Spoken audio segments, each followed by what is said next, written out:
오늘 학습할 철학자는 지혜를 사랑했던 고대 그리스 철학자 소크라테스입니다.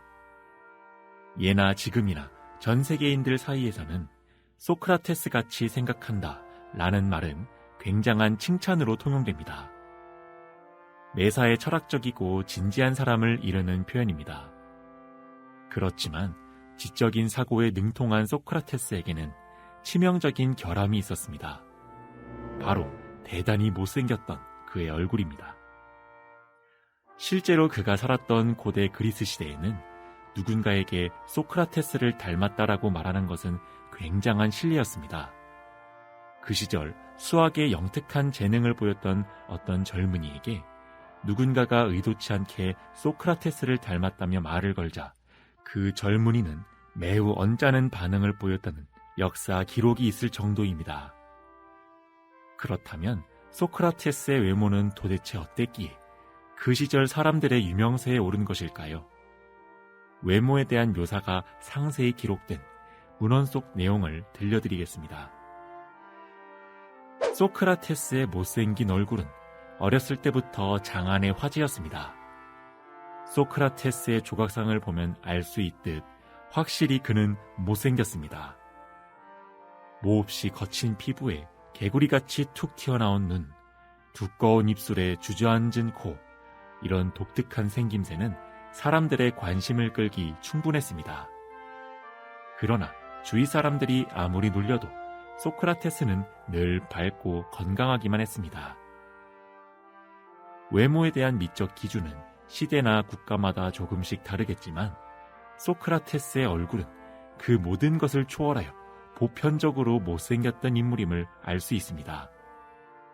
그러나 소크라테스는 자기 외모에 부끄러워하지 않았고 오히려 사람들에게 자랑스레 떠벌리고 다녔다고 합니다. 실제로 그는 내 눈은 사방을 잘 볼 수 있도록 툭 튀어나온 것이고 뭉툭한 나의 코가 얄팍한 코보다는 냄새를 더 잘 맡지 않겠소? 라며 좌중을 웃기기도 했다고 합니다. 이처럼 자기 얼굴에 자신감을 가진 소크라테스는 자연스레 튼튼한 신체와 맑은 정신을 갖추게 되었습니다. 소크라테스는 기원전 470년, 그러니까 지금으로부터 무려 약 2500년 전의 인물이라 그에 관한 기록이나 저서는 현재로선 거의 남아있지 않습니다. 하지만 확실한 것은 그가 살았던 고대 그리스의 수도 아테네가 외침을 받았을 때는 용병이 되어 여러 전투에 참여했을 정도로 강인했으며 도시가 평화로울 때면 길거리에 나가 아무 사람들이나 붙잡고 대화를 나누었다는 점입니다. 그럼 소크라테스가 사람들과 이야기하면서 얻고자 하는 바는 과연 무엇이었을까요? 후대 사람들은 그를 두고 지혜를 사랑했던 현명한이라고 칭송하지만 정작 소크라테스는 진리에 관해 자신은 아는 바가 하나도 없다고 생각했습니다. 그의 이런 자조 섞인 자평은 사람들 사이의 갈등을 보며 시작되었습니다. 우리를 둘러싼 자연물들은 일정한 시간에 맞춰 모습이나 성질이 변합니다. 가령 나뭇잎은 가을이 되면 단풍이 되고 달은 보름을 주기로 그 모양이 조금씩 바뀝니다. 이처럼 자연현상에는 마치 절대적인 기준이 있어 그 순리에 따라 변화하는 것처럼 보입니다. 하지만 사람과 사람 사이의 문제는 분명 다른 점이 있습니다. 우리는 다른 누군가와 말씨름할 때 누군가의 논리에 명백한 결점이 없으면 서로가 옳다면서 다툼을 벌립니다.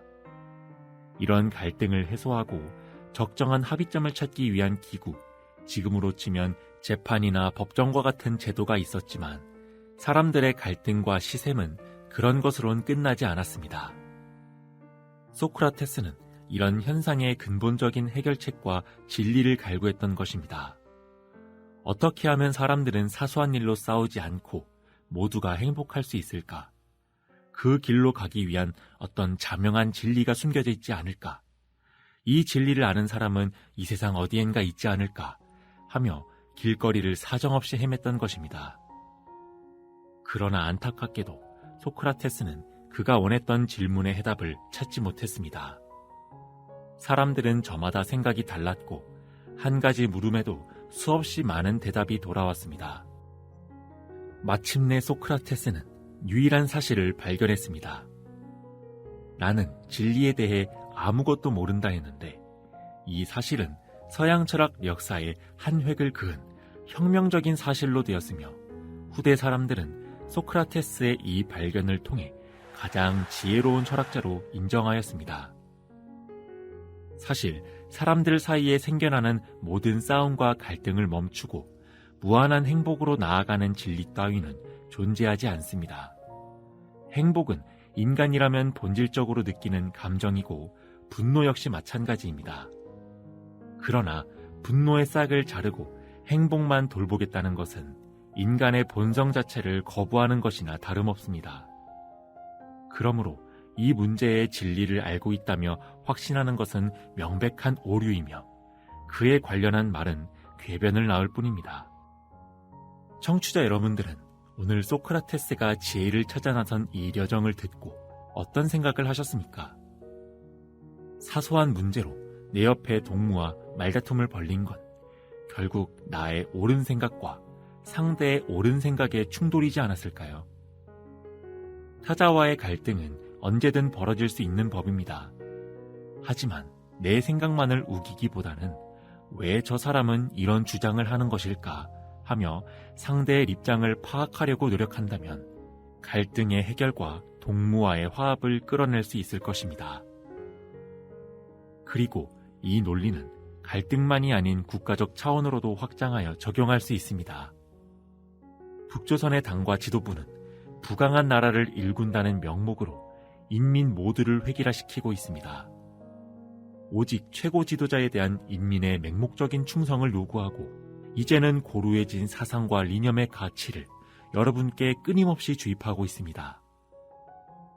그러나 사람들의 생각은 천차만별로 다르며 그렇기에 인민을 강제로 합의라는 것만으로는 결코 훌륭한 나라를 만들 수 없다는 것을 당 지도부와 간부들은 깨달아야만 합니다.